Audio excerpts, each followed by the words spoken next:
The United States has always been, and still is, a British Crown colony. King James I was famous not for just changing the Bible into the King James Version, but for signing the first Charter of Virginia in 1606. That charter granted America's British forefathers a license to settle and colonize America. The charter also guaranteed that future kings and queens of England would have sovereign authority over all the citizens and colonized land in America stolen from the Indians. After America declared its independence from Great Britain, the Treaty of 1783 was signed. That treaty specifically identifies the King of England as the Prince of the United States and contradicts the belief that America won the War of Independence. Although King George III of England gave up most of his claims over his American colonies, he kept his right to continue receiving payment for his business venture of colonizing America. If America had really won the War of Independence, they would never have agreed to pay debts and reparations to the King of England. When Congress passed the 13th Amendment to the Constitution, the U.S. President was made subservient to the King of England. The 13th Amendment is called the Title of Nobility Amendment and forbids U.S. presidents and their officials from using royal titles like king or prince or baron. For some mysterious reason, the 13th Amendment, which was ratified in 1810, no longer appears on current copies of the Constitution. America's blood-soaked War of Independence against the British bankrupted America and turned its citizens into permanent debt slaves of the king. In the War of 1812, the British torched and burned to the ground the White House and all U.S. government buildings and destroyed ratification records of the U.S. Constitution. 1 century later, a corrupt U.S. Congress committed the biggest theft in world history. They passed Paul Warburg's Federal Reserve Act in 1913, handing over America's gold and silver reserves and total control of America's economy to the Rothschild banksters. Most Americans still believe that the Fed, or Federal Reserve, is the government. It is not. The Fed is a privately owned banking system whose majority Class A shareholders are the Rothschilds, Warburgs, Kuhn and Loeb, J.P. Morgan, Rockefeller, Israel Seif, and the Lehman Brothers. This private banking cartel is the Fed and is never audited and never pays taxes. They print and design America's money, which displays their symbols of an Egyptian pyramid, a Masonic all-seeing eye, and the words, "In God we trust." Who exactly is the God they trust? They also collect American taxpayers' money through the IRS. Then they loan it back again with interest to pay for roads, bridges, and other public works.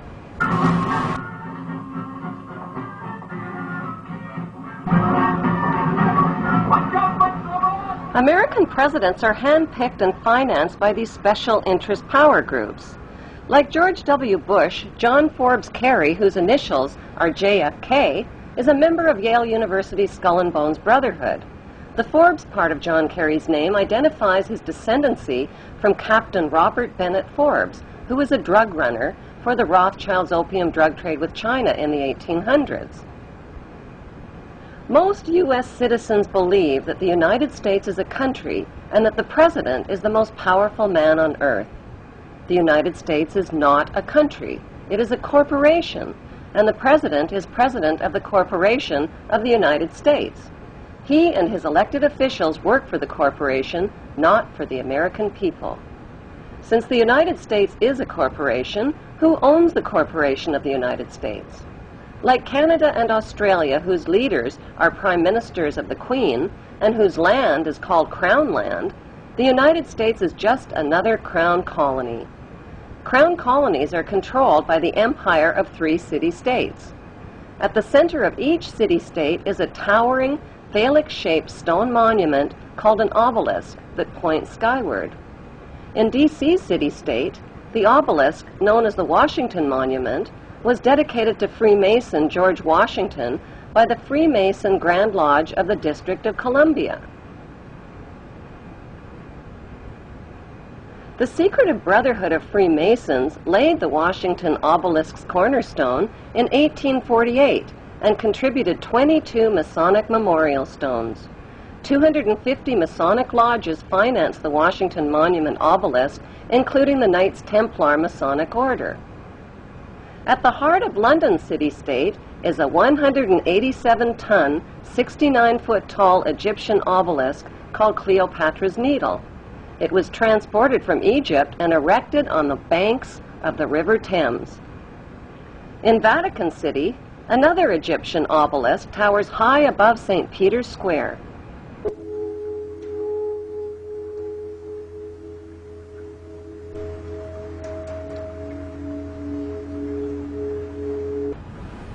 What exactly is an obelisk? Obelisks are phallic-shaped monuments honoring the pagan sun god of ancient Egypt called Amun-Ra. The spirit of this pagan god is said to reside within the obelisk. Obelisks symbolize the phallus and fertility. At the base of the obelisk is a sunwheel circle symbolizing the vagina. Together, they depict male and female sexual union. Worshippers of Amun believe Amun is the supreme god and creator of all things and can transform himself into other gods like Osiris, the god of the underworld, or Seth, the god of evil and chaos. Since vowels were interchangeable in the biblical Hebrew language, Amun can be spelled A-M-E-N, A-M-O-N, O-M-O-N, or A-M-U-N. Today, Amun is one of the most popularly used words in the entire world. It is used in all languages by Christians, Muslims, Hindus, and Jews at the end of prayer. Without realizing it, people all over the world are praising Amun. The Old Testament of the Bible is the holy book of both Christians and Jews. Amun is repeated over and over again throughout the Bible and is hidden within the word testament. The word Amun literally means the hidden one.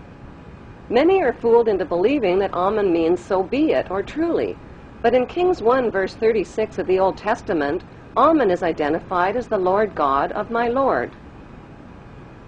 Why in the world would the Vatican, a fortress of Puritan Christian values, erect a monument symbolizing the pagan god Amun and sexual intercourse right in its own front yard?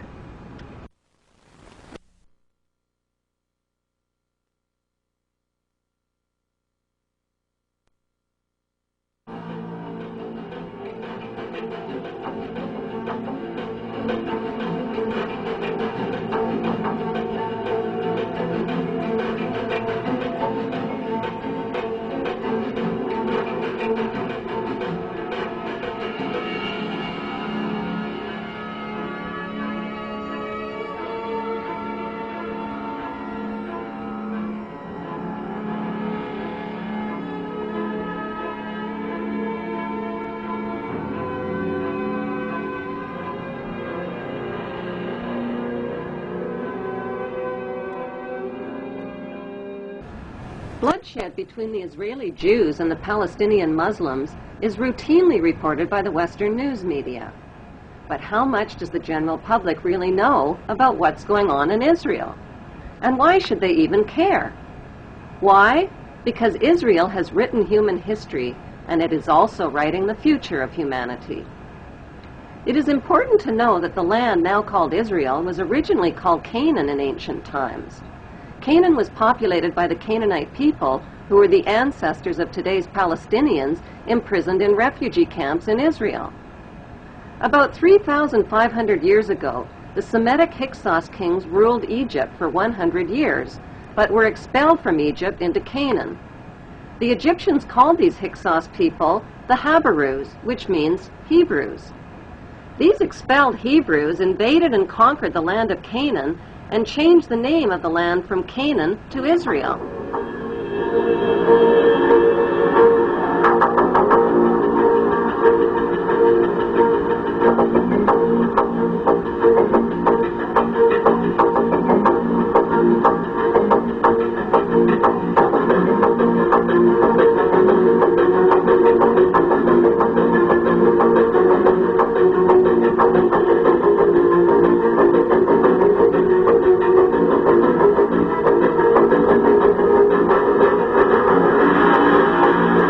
In 135 AD, the name was once again changed to Palestine after the Romans conquered the land.